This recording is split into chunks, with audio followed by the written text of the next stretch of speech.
Hi everyone, this is the Cartoon Gal 98 here once again, and today I got another creepypasta reading for you. The creepypasta is going to be Hocus Pocus 1984 version. And I'm talking about the Disney version of Hocus Pocus. I say that because there is another movie called Hocus Pocus that was made in 1984. So I don't want to confuse with anyone. Anyways, the story. The story's about the movie Hocus Pocus having an original version of the film with different actors and a different concept. And all I can say is, this is so much better than The Wizard of Oz 1936, am I right? Anywho, this is Hocus Pocus 1984. Enjoy. I was a worker in Walt Disney Productions when I was young. Let me tell ya, I got paid really good. Too bad that the project for the comedy horror fantasy film Hocus Pocus was a big hassle. It was typically not a critical or commercial success when it was first released, but it became a cult film, largely from annual airings on Disney Channel and Freeform, formerly ABC Family. But what a lot of people didn't know, that this was just a pilot for the original, just to hide its real potential and cover up the horrors of the very first project of Hocus Pocus. Never heard of it? Don't worry, I can't find a single person online who has. The original version was due to be released in 1984, the very same night the movie and theaters were playing the horror film Nightmare on Elm Street. And when the people there sat down to watch our first screening, what they saw scared the ever-living shit out of the viewers. It started in 1693 on October 31st. Near Salem, Massachusetts. Thackeray Binks, originally played by Stephen Jeffries, sees his little sister Emily spirited away to the cottage of three witches. Winifred, originally played by Angelica Houston, I remember her having long stringy hair, pale corpse-like skin, vaguely stretched over a lanky skeleton. She had one empty, soulless black eye and sharp, jagged teeth, like those vampires have in the movie Fright Night. She spoke in a horrible, high-pitched, screeching voice that sounded a lot like that horrible screaming sound red foxes made, except forming words. Then there's Sarah, originally played by Jane Horrocks, and Mary, originally played by Kathleen Turner. Winifred, Sarah, and Mary cast a spell on Emily to absorb her youth and regain their own, killing her in the process. Thackeray confronts the witches when Winifred dug her sharp nails into his face, tearing into the skin of his face like 5 knives, and told the other 2 witch sisters to hold him still.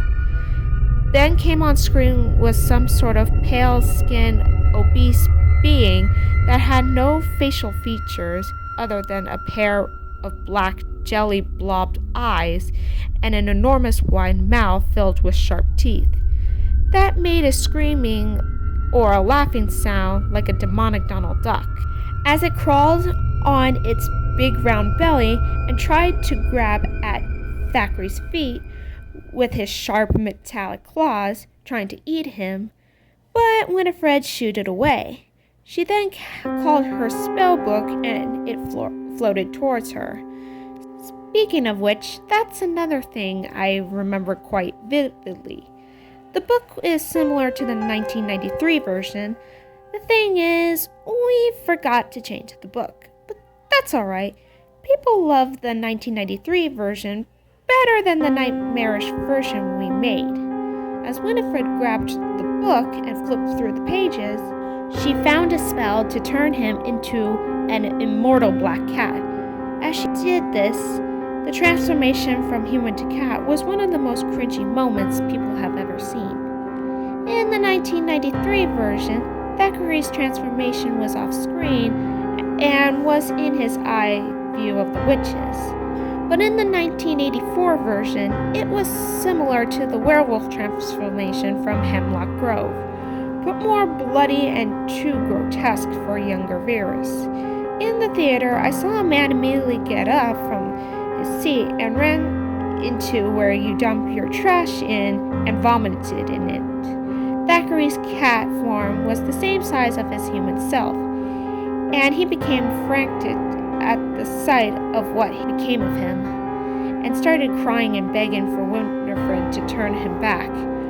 But she spat into his face with no remorse.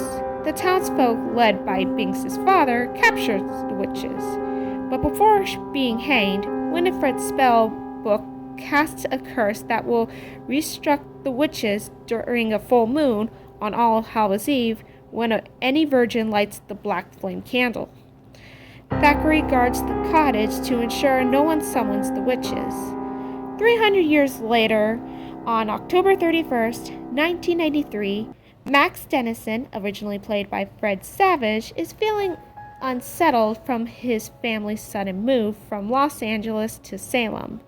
While exploring the town, he and his sister Danny, originally played by Margaret Whitten, meet Allison, originally played by Amber Bartizzo, whose family owns the Sanderson cottage as a museum.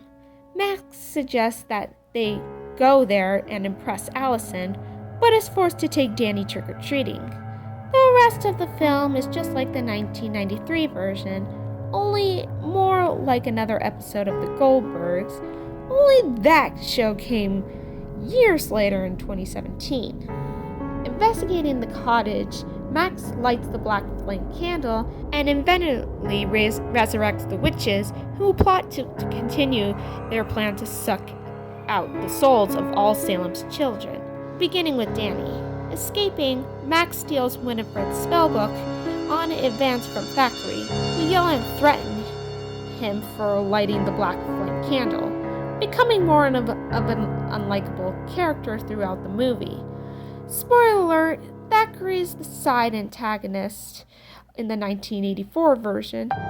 During his days as a big cat, he met the devil himself, who was nothing we had ever seen in the film. He's not your typical red man with devil horns and a pitchfork. No, he is like the horned king from the Black Cauldron. Instead, he wore a black hooded robe with eyes that resembled two balls of fire and spoke like Hannibal Lecter. He told him that he turned him back into a human in one condition. Thackeray would kill the virgin who would bring back the Sanderson sisters. He agreed and waited for Max to light the black flame candle. During the film, Thackeray would run along with the three kids, stalking Max with crazed intentions. He became more like Gollum from Lord of the Rings because of two reasons. One, I think after he was transformed into a giant black cat, he went insane. Just my theory. And two, his character quickly changed into more of an unlikable character after he met Max, Danny, and Allison. The movie progressed. The witches pursued them to the cemetery where Winifred raised her unfaithful lover, Billy Butcherson, as a zombie to chase them on foot. The witches tried to acclimate to the 20th century, but are horrified when they discover Halloween has become a holiday and their broomsticks are stolen. The witches plan to achieve their goals, or they will be disintegrated on sunrise. They pursue the children across town using Mary's enhanced sense of smell. Max, Allison, and Danny find their parents at a Halloween party at the town hall, where Winifred enchants the partygoers to dance and sing until they die. At Jacob Bailey High School, the children trap the witches in a kiln to burn them alive. While celebrating, Thackeray laughed a maniacal, evil laugh and revealed his true intentions. He knocked Max down and tried to maul him, but Danny and Allison threw beer bottles and soda cans from the trash barrels at the beast, who ran off in the alleyways. Well, they held Max up and ran into the cemetery gates. Back at the cemetery, Max runs into Billy, who cuts open his stitched-up mouth and insults Winifred, joining Max to protect Danny. The witches attack, and Winifred attempts to suck out the soul from Danny with the single vial of potion she retrieved from her cauldron. Danny takes the potion from Winifred and threw it to Max. Rather than smashing the vial, Max drinks it and apparently makes himself a sacrifice. As the sun rises, Winifred is unable to drain Max's life force from him after falling into the hollowed ground, and soon turns into stone and is disintegrated to dust along with her sisters. Thackeray comes back and attempted to maul Max once again, and this time he bit into his neck, holding him like this until he went limp. Danny, Allison, and Billy was shocked as the monster did this in front of them, and the beast turned to them and collapsed. He was turning back into a human, but in a last attempt to end the evil forever, Danny screamed in fury and violently plunged the wooden end of Winifred's broomstick down Thackeray's mouth during mid-transformation. Thackeray choked and gagged as he tried to pull the broomstick from his throat, but he turns back into a naked human and dies. His body sat and laid on the tombstone reading, "Here lies Emily Binks." It read when she was born and when she died. As the satisfied Billy returns to his grave, Danny wept over the body of her now dead brother. Before the end credits played, the exhausted partygoers are freed from the spell and return home. The film ends with Winnie's spell book opening its eye, implying that Winnie's last words reactivated the resurrection spell.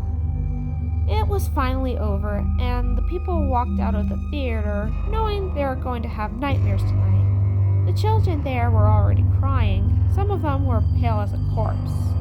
The film was forever locked in the Disney vault. Then every piece of information of the 1984 version of the film sort of vanished from existence. Right before I wrote this down, I asked the workers in Disney World about the 1984 version of Hocus Pocus, and they said that they watched it with their parents, proving that I did not imagine or dream it. If you see any evidence of the 1984 version, please post parts of it as footage on YouTube or download a snapshot of it on Google. Provide some proof of it so I can show the world that I'm not crazy and that Disney's most nightmarish film ever really did exist.